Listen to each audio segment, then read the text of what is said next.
Ciao a tutti ragazzi e bentornati su Spectre Airsoft. Oggi giochiamo in modalità dominio. Nel campo sono presenti 3 basi conquistabili ed ogni 15 minuti la squadra che controlla la base deve segnalare su un cartellone, praticamente su un Vivo? segnapunti, la sua presenza per poter portare punti alla fazione. In caso di morte il respawn avviene dalla base amica più vicina o in caso non ci siano basi amiche libere in quel momento deve aspettare che rivengano conquistate.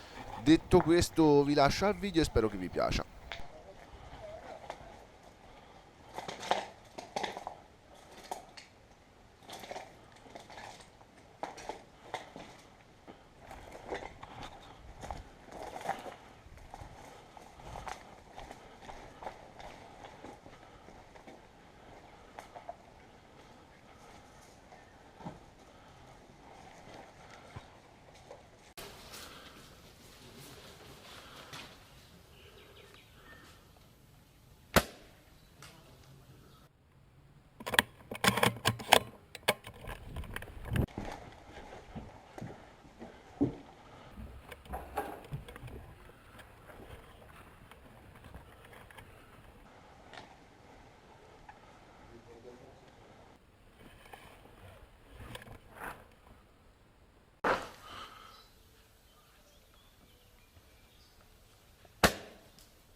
Ok ragazzi, anche per oggi il video è finito, spero vi sia piaciuto, se mai lasciate un commento, mettete un mi piace se volete e se vi è piaciuto soprattutto. Se avete suggerimenti fatemi sapere. Niente, il prossimo video molto probabilmente sarà la seconda parte di questo e al raggiungimento dei 5.000 iscritti ci sarà una grande sorpresa che farà sicuramente piacere a tutti voi. Detto questo vi lascio e vi dico buona caccia.